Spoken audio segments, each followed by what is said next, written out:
네, 6.1 지방선거의 당선인을 만나보는 시간이죠. 오늘은 당선 소감에서 대한민국 최고의 명품 도시 계양을 반드시 만들겠다며 당찬 포부를 밝히신 윤환 계양구청장 당선인 모셨습니다. 안녕하십니까? 어서 오십시오. 안녕하세요. 네, 늦었지만 당선 진심으로 축하드립니다. 고맙습니다. 네, 계양구민 모두가 행복한 계양을 만들겠다 이렇게 포부를 밝히셨고 혼신의 노력을 다하겠다고 하셨습니다. 먼저 당선 소감 짧게 말씀해 주시고요. 혼신의 노력 어떻게 다하실 것인가요? 예, 먼저 계양구청장으로 일할 수 있게 저를 선택해 주신 계양구민 여러분들에게 다시 한번 진심으로 감사를 드리고, 저를 압도적으로 선택을 해 주신 것은 일을 잘해달라 이런 그 책임으로 알고 여러분들한테 그 소중한 기회를 주신 이 은혜를 잊지 않고 계양 발전을 위해서 최선을 다하겠다는 말씀을 드리겠습니다. 네, 계양구청장 선거는 이례적으로 이제 정의당 후보까지 등장을 했습니다. 세 분이 출마해서 경쟁을 했죠. 네네. 거기다가 당시에 이재명 현 의원이 계양을 보궐선거에 나서면서 전국적인 관심을 이 지역이 받았습니다. 일정도 이재명 당시 후보와 함께 거의 소화하신 것으로 알고 있는데 당이 두 분 모두 이제 민주당 입장에서는 다행스럽게 당선이 됐다는 말이죠. 네, 예, 그렇습니다. 네, 앞으로는 시너지 효과가 날 것이다 이런 기대를 계양 구민들은 많이 하고 계시거든요. 어떻게 보십니까?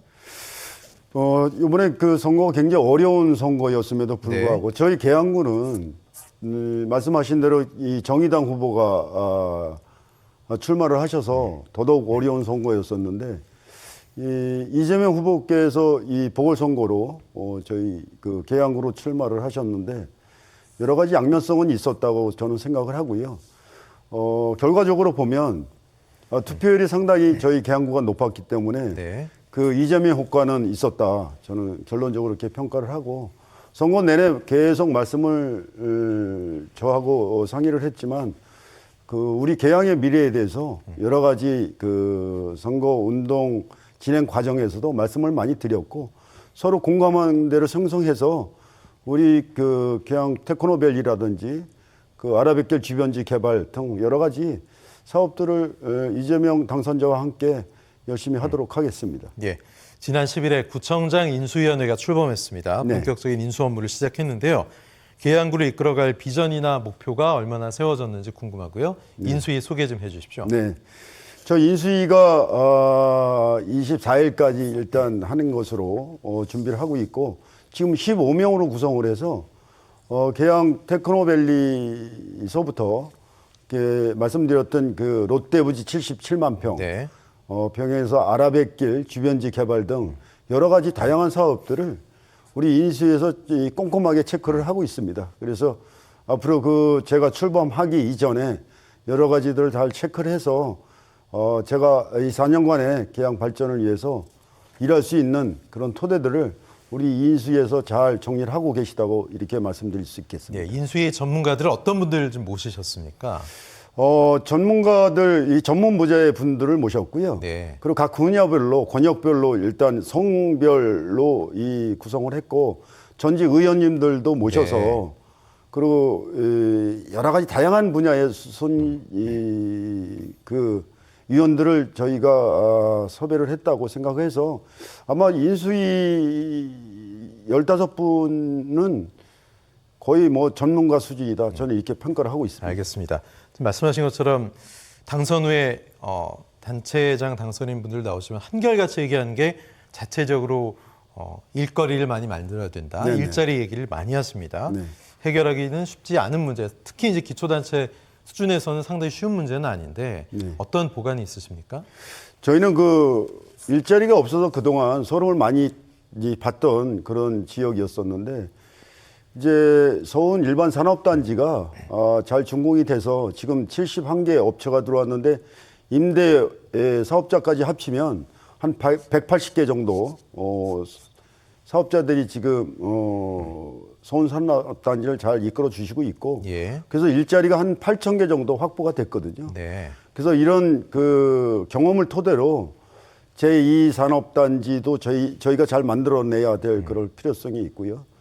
또 세간에 관심을 갖고 있는 계양 테크노밸리 잘 완성시켜서 그동안 일자리 없는 서름에서 일자리가 넘쳐나는 그런 계양구를 만들어 가는 가야 되겠다는 말씀을 드리고요.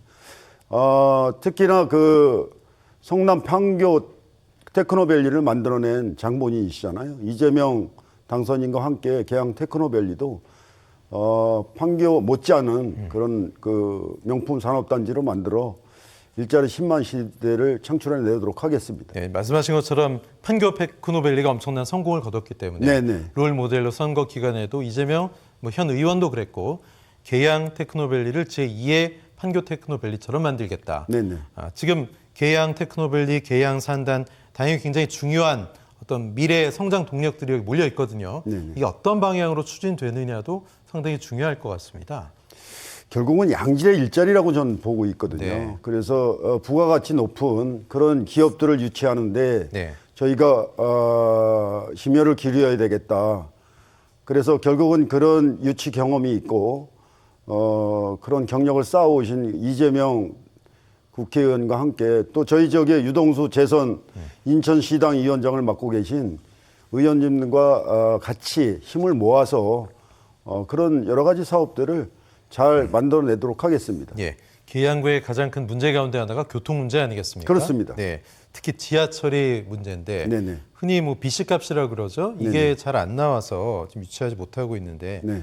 이 문제는 사실 인구도 늘어나고 충분히 앞으로 개선될 여지도 있을 거라고 보이는데 네네네. 지하철 문제는 어떻게 돌파하시겠어요? 그동안에 말씀하신 대로 비식값이 떨어져서 저희가 그 지하철을 유치하지 못하는 그런 그 안타까움이 있었는데 이제는 좀 이 상황이 좀 달라졌다고 보고 있습니다.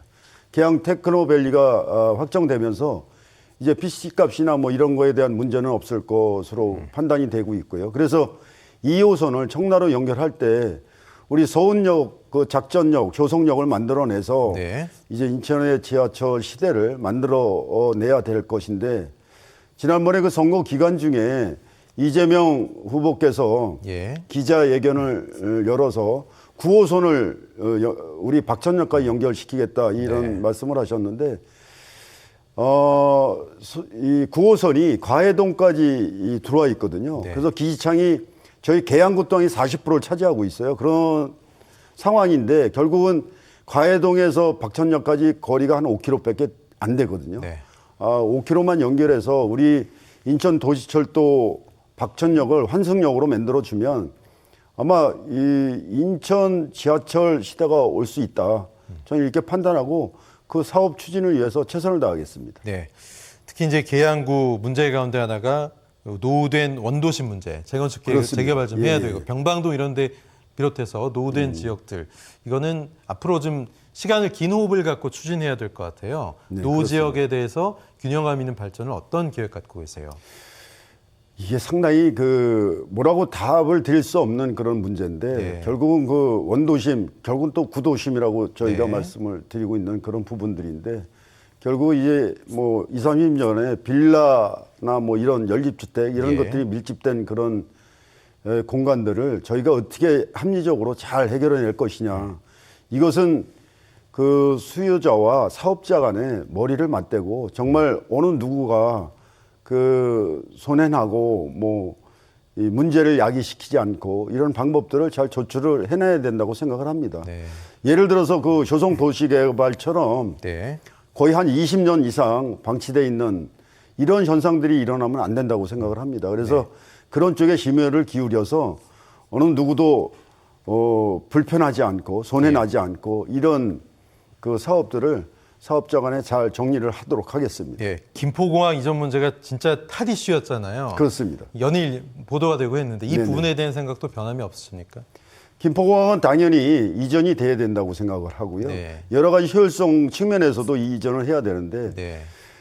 김포공항이 이제 밀집 지역으로 변화되어 있기 때문에 그런 이전의 이 논쟁은 전 불필요하다고 봅니다. 당연히 이전을 해야 되고 네.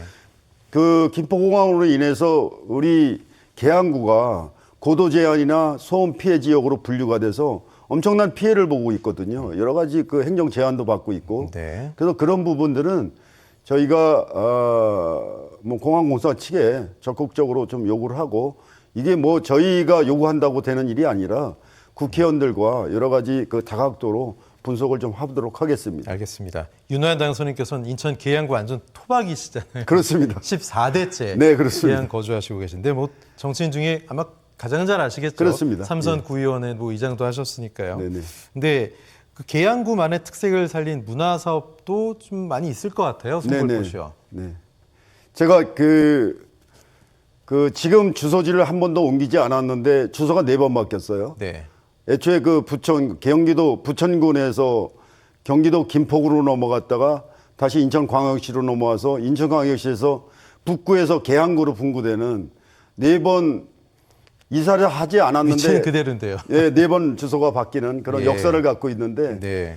그런 역사를 갖고 있듯이 제가 어느 누구보다 계양의 역사를 잘 알고 있는 사람이기 때문에 그런 역사들을 잘 정리를 해서 우리가 그 계양산의 그 산성 복원이라든지 예. 이런 부분들 잘 정리해서 관광 사업으로 좀 이 전환이 돼야 된다고 생각을 합니다. 예. 그래서 문화도 중요하고 우리 문화 예술 이런 부분들을 잘 정리를 해서 앞으로 계양을 찾아오는 시대를 만들어내도록 하겠습니다. 예. 인천광역시장 유정복 시장이 이제 다시 당선이 됐습니다. 네, 그렇습니다. 뭐 당이 다르기 때문에 일가에서 약간 걱정도 하는데 걱정 없으시겠죠? 아니 저기 뭐 지역 발전을 위해서는 정당이 그 뭐 성향이 없다고 저는 보고 있습니다. 협치해야죠, 뭐 그죠? 제가 뭐 예. 유정복 시장님 바로 찾아뵙도록 하겠습니다. 네, 알겠습니다. 네네.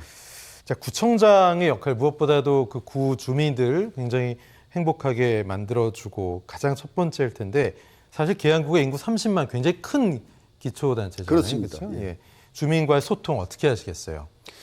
아, 주민과의 소통은 가장 중요한 그런 사안이라고 저는 보고 있습니다. 네. 그래서 지금 뭐 현재 박형호 청장께서도 주민과의 소통을 잘 해오셨지만 네. 저도 그에 못지않은 각종 위원회, 소위원회를 좀 그 확대시켜 나가도록 하겠습니다. 그래서 분야별로, 권역별로 소위원회를 만들어서 주민과의 그 대화, 소통 이런 분야를 확대시켜서 주민들의 아주 작은 목소리도 제가 들으면서 사업 추진을 하도록 하겠습니다. 네, 어느덧 마무리할 시간이 됐는데요. 마지막으로 OBS 시청자 여러분 그리고 인천 계양 구민 여러분께 한 말씀 인사해 주십시오. 네. OBS 시청자 여러분 그리고 계양 구민 여러분 진심으로 감사를 드립니다. 이번 굉장히 어려운 선거임에도 불구하고 저를 압도적으로 선택해 주신 것은 일 잘하라는 그런 명령으로 받아들이고 계양 발전을 위해서 그리고 우리 삶의 질을 위해서 최선을 다하겠다는 말씀을 드리고 다시 한번 우리 계양 구민 여러분들에게 진심으로 감사의 말씀을 드리겠습니다. 고맙습니다. 네, 명품 도시 계양구 만들어 주시기 위해서 열심히 뛰어주시기 바랍니다. 윤환 계양구청장 당선인 모시고 이야기했습니다. 고맙습니다. 고맙습니다.